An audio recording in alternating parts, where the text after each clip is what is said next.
Hello, this is Math 2134 coming to you from the College of DuPage for fall 2020. And the topic of this lecture is the Cartesian coordinate system. It is named after the great French philosopher and mathematician René Descartes. It works this way. We take a real number line and draw it horizontally. We're going to call this the x-axis.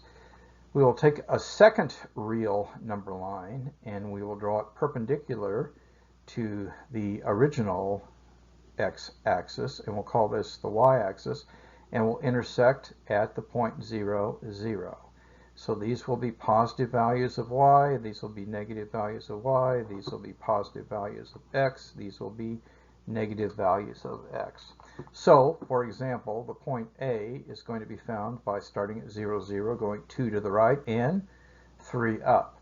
The point B is going to be found by going 2 to the left and 3 up. The point C is going to be found by going 2 to the left and 3 down. And the point D is going to be found by going 2 to the right and 3 down. We also can still live on the axis. Here it says we don't move any vertically up or down, but we move 4 units to the right. And here we don't move at all to the left or right, but we move 5 units down. We name the 4 pieces of the plane: quadrant 1, quadrant 2, quadrant 3, and quadrant 4, based on the orientations of the SIGN in those quadrants. One immediate benefit that arises from using the Cartesian coordinate system is that the distance between any 2 points in the plane may be expressed solely in terms of their coordinates. Suppose, for example, that the first point, x1, y1, and the second point, x2, y2, are 2 points in the plane, and we can see them in this picture here. Then the distance between these 2 points can take advantage of the fact that the x and y-axis are perpendicular one with another, meaning that this is a right angle. And so the triangle that I get here is a right triangle, and that means that the Pythagorean theorem is true. So if I have a right triangle, the length of the longest side squared, the hypotenuse squared, is equal to the sum of the legs squared. So the distance here then is going to be y2 minus y1. The distance here is going to be x2 minus x1. And so that means the distance between the pair of points is given by d is equal to the square root of x2 minus x1 whole squared plus y2 minus y1 whole squared. So here's an example. Find the distance between these 2 points. You know what to do. Let's see how you did. So we identify the first point to be this one, the second point to be this one.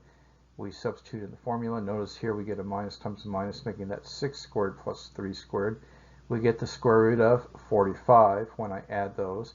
This is the same thing as the square root of 9 times the square root of 5. So exactly, this is 3 the square root of 5. If I were using a calculator, this would be approximately 6.7. Also, this allows us to derive the equation of the circle. So if you let P of xy, showing you in the figure, is a point lying on the circle of radius r and center at the point h, k, then what happens is the distance between the point xy and the center of the circle is given by x minus h whole squared plus y minus k whole squared, square root of that. That's equal to the constant r. And if we square both sides of the equation, we get this, which describes the set of all points that satisfy this. The square tells you you'll get the top and the bottom halves of the circle. So we have the formula for an equation of the circle with center hk, and radius r is given by this thing shown here as equation 2. All right, so here's a problem for you to do, actually 2 problems. So find an equation of the circle with radius 2 and center minus 1, 3, and radius 3 and center located at the origin. You know what to do. Let's see how you did.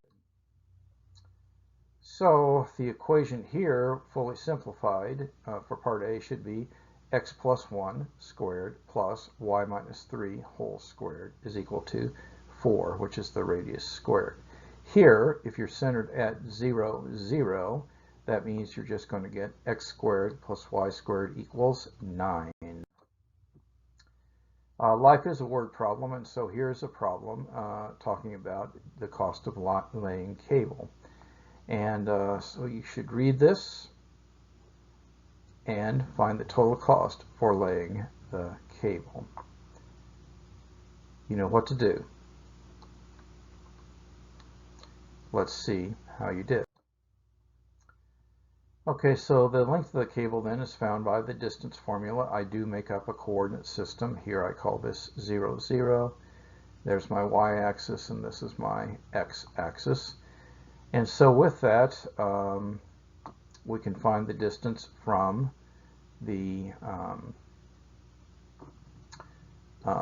0 to this point, and from this, so the length of the cable that we're laying is going to be found by the distance formula. It's the square root of 13 million. That's approximately 3606. And since it cost $5 for laying cable in underwater and $3 for laying cable on the ground, what we end up with is the cost is $42,030. In closing, now more than ever, time is precious. Each day must count. Do the math. It will make you strong. And now more than ever, take care of yourself and of each other. God bless.